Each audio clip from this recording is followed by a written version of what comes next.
दोन्ही राष्ट्रवादी एकत्र येण्याच्या प्रक्रियेमध्ये अजित पवारच मुख्य भूमिकेत होते अशी प्रतिक्रिया खासदार निलेश लंके यांनी दिली आहे। तसंच आता अजित पवार नसल्यामुळे शंका कुशंका उपस्थित केल्या जात असल्याचं लंकेंनी म्हटलंय।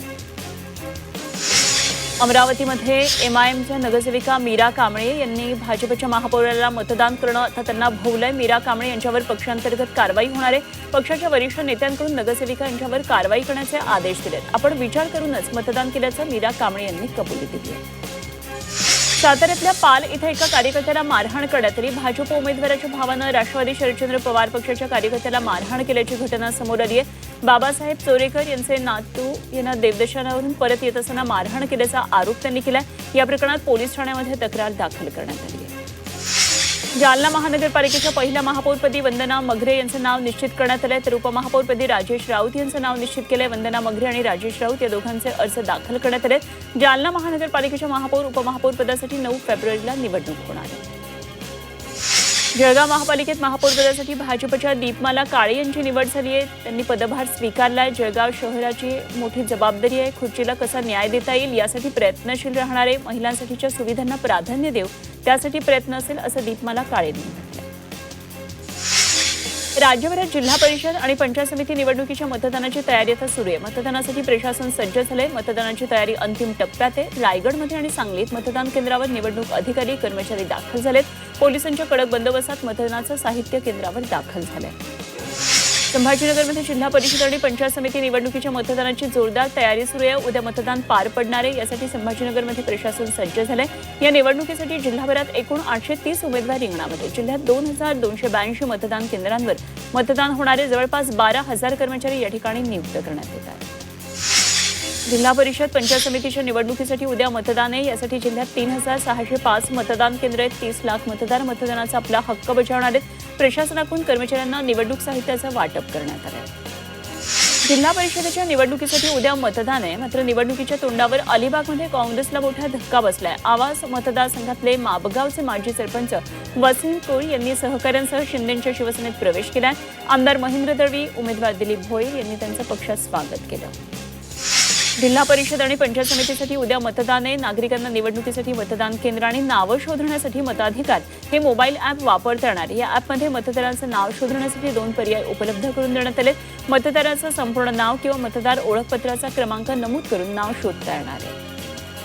जिल्हा परिषद पंचायत समिती निवडणुकीच्या प्रचाराच्या तोफा आता थंडावल्यात। संभाजीनगरमध्ये जिल्हा परिषदेचे 63 गट आणि पंचायत समितीच्या 126 गणांमधील सदस्य निवडीसाठी निवडणूक होणार। या निवडणुकीसाठी जिल्हाभरात एकूण 830 उमेदवार रिंगणात आहेत। यामध्ये जिल्हा परिषद गटासाठी 282 उमेदवार आपलं नशीब आजमावत आहेत। बारामती विमान अपघातामध्ये अजित पवारांसह क्रू अटेंडंट पिंकी माळीचाही मृत्यू झाला। दरम्यान शासनाकडून तिच्या कुटुंबाला अजूनही नुकसान भरपाई मिळाली नसल्यानं शासनाच्या भूमिकेबाबत खासदार अरविंद सावंत यांनी नाराजी व्यक्त केली। त्यांनी नागरी विमान वाहतूक मंत्रालयाला पत्र देत माळी कुटुंबाला तातडीनं नुकसान भरपाई देण्याची मागणी केली। भंडारा जिल्ह्यातल्या सुमारे 58 शिवभोजन केंद्राचं 7 महिन्यांचं अनुदान रखडलंय। 3 कोटींचं अनुदान रखडल्यामुळे केंद्रचालक मोठ्या आर्थिक अडचणीत सापडलेत। प्रशासनाचं याकडे दुर्लक्ष होत असल्याचा आरोप केला जातोय। स्वस्त दरात सोन्याचे दागिने देतो असा बनाव करून एकाची 13,25,000 रोख रक्कम असलेली पिशवी तिघांनी पळवली। मात्र नवी मुंबई गुन्हे शाखेनं घणसोलीतून दोघांना आणि बेलापूरमधून एकाला अटक केली। आरोपीकडून कार, मोटरसायकल, मोबाईल फोन, रोख रक्कम आणि इतर मुद्देमाल जप्त केलाय। केंद्रीय सहकार मंत्री अमित शहा यांच्या उपस्थितीत भारत टॅक्सी पहिल्या सहकार तत्वाच्या ऑनलाईन टॅक्सी बुकिंग सेवेला सुरुवात झाली। या योजनेसाठी 2 महिन्याचं प्रशिक्षण देण्यात आलं होतं। ही सेवा सुरुवातीला दिल्ली, एनसीआर आणि गुजरातमध्ये सुरू करण्यात आली। पश्चिम रेल्वेवर विना तिकीट प्रवास करणाऱ्या 1,02,000 फुकट्या प्रवाशांवर कारवाई करण्यात आली आहे। जानेवारीमध्ये राबवलेल्या या मोहिमेत 4,34,00,000 रुपयांचा दंड वसूल करण्यात आला आहे। हिंदुस्तान एरोनॉटिक्स लिमिटेडनं भारतीय हवाई दलासाठी 5 प्रगत तेजस लढाऊ विमानं तयार केली, जी लवकर भारतीय हवाई दलाला सुपूर्द केली जाणार आहेत। फेब्रुवारी 2021 मध्ये झालेल्या विमान करारांचा ही विमानं भाग आहेत।